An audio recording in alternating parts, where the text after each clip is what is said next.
Assalamualaikum warahmatullahi wabarakatuh.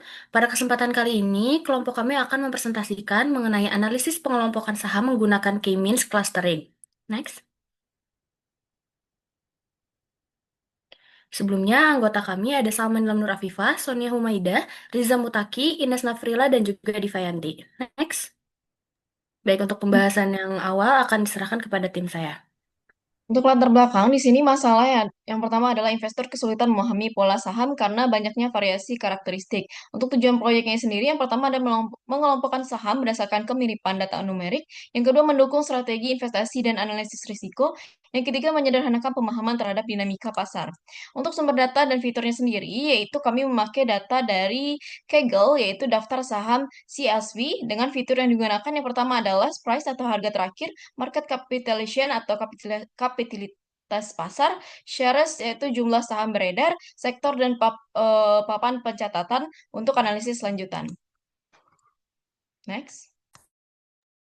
Oke, baik. Berikutnya yaitu ada tahapan analisis, di mana analisis yang kami gunakan yang pertama itu ada data loading, di mana ini tuh untuk membaca file dan memvalidasi format. Yang kedua itu ada data clustering, di mana data cleaning, sorry, di mana ini tuh untuk menangani missing values, outline, dan duplikatnya. Yang ketiga itu ada eksplorasi data, di mana itu menjelaskan statistik deskriptif dan visualisasinya.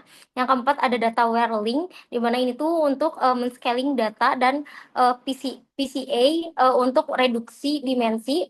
Yang kelima ada clustering, kita menggunakan metode key means dan analisis siluet. Nah, di mana pada data clustering ini kita mendapatkan 3 cluster, yaitu cluster 0 yaitu berupa finansial, bisnis, dan bisnis customer non cycles.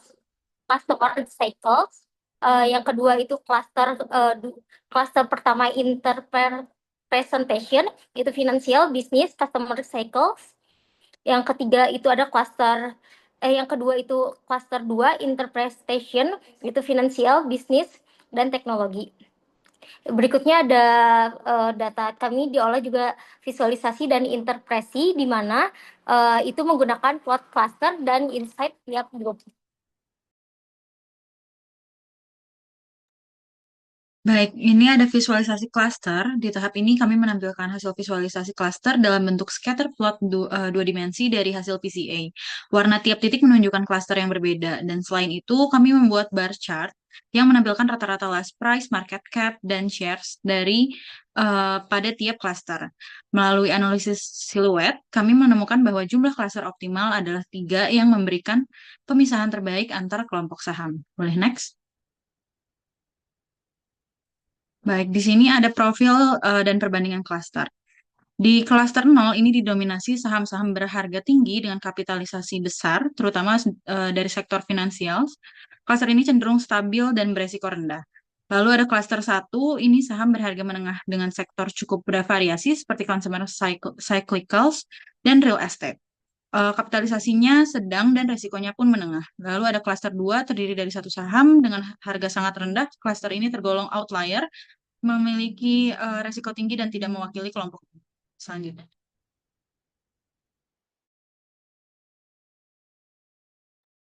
Yang selanjutnya yaitu temuan utama.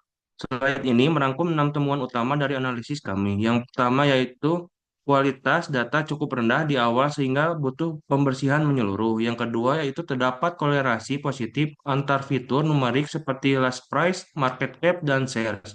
Yang ketiga itu PCA efektif digunakan untuk mereduksi dimensi data tanpa kehilangan informasi penting. Yang keempat yaitu melalui analisis siluet ditemukan bahwa jumlah cluster optimal adalah 3. Yang kelima itu profil cluster mencerminkan segmen saham seperti blue chip, mid cap, dan small cap. Dan yang terakhir yaitu distribusi dalam cluster tetap ditunjukkan variasi yang terlihat melalui box plot dan plot KDE. Baik, untuk yang terakhir yaitu adanya kesimpulan dan juga implikasi. Pengelompokan saham menggunakan key means ini menunjukkan bahwa saham dapat dikelompokkan secara efektif berdasarkan fitur numerik. Hasil clusteringnya memberikan wawasan yang bermanfaat dalam menyusun strategi investasi, membandingkan performa antar kelompok saham, dan mengelola risiko portofolio. Untuk pengembangan selanjutnya, analisis sebaiknya mencakup data harga historis agar tren dan volatilitas juga dapat dipertimbangkan. Cukup sekian presentasi dari tim kami, kurang lebihnya mohon maaf. Wassalamualaikum warahmatullahi wabarakatuh.